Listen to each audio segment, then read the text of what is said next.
আমার শখের খামারে আপনাদের সবাইকে স্বাগতম। আমি আগের ভিডিওতে দেখেছিলাম যে আমার এই ছোট্ট বাচ্চাগুলোকে আমি ছেড়ে দিয়েছিলাম। ছেড়ে দিয়ে দেখলাম যে ওরা চারদিকে ঘুরে বেড়ায়, চারদিক নোংরা করে। তারপর আমি যে ডিব্বাগুলোতে খাবার রেখেছিলাম ওগুলা ফেলে দেয়।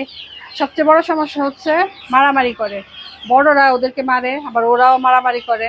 মারামারিটা খুব ভয়ঙ্কর অবস্থায় হয়ে যায়, মানে একদম রক্তাক্ত করে ফেলে।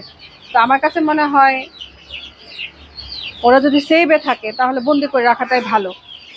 আর অনেকে বলে যে বন্দি করে রাখলে কম বাড়ে, কম বাড়লেও ভালো, আমার মোরগ তো আর নষ্ট হইতেছে না। তো বন্দি করে রাখলে আপনার, বন্দি করে যদি খাঁচায় পালেন তাহলে অল্প জায়গায় অনেক বেশি মোরগ পালা যায়, আবার শব্দ কম হয়, পরিবেশ নোংরা কম হয়। এদেরকে আমি আর কিছুদিন পরেই এই খাঁচাটাই রেখে দিব, এই খাঁচাটাই রেখে দিব।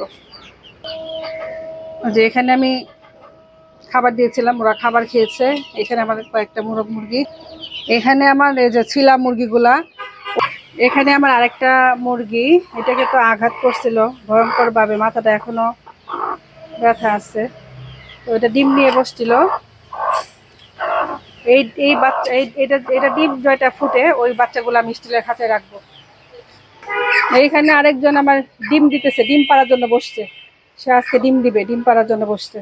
আমার একটা আহত বাচ্চা, এটাকে মাথাটাকে ছিলে ফেলছে, দেখছেন? এই এই হচ্ছে আমার খামার, ছোট্টখাট্ট খামার, আমার শখের একটা জায়গা, আমার অবসর সময় কাটানোর জায়গা।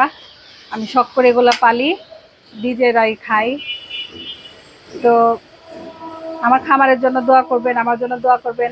আল্লাহ আপনাদের সবাইকে ভালো রাখুক, সেই শুভকামনায়। আল্লাহ হাফেজ। আর ভিডিওটা যদি ভালো লাগে তাহলে সাবস্ক্রাইব করে দিবেন।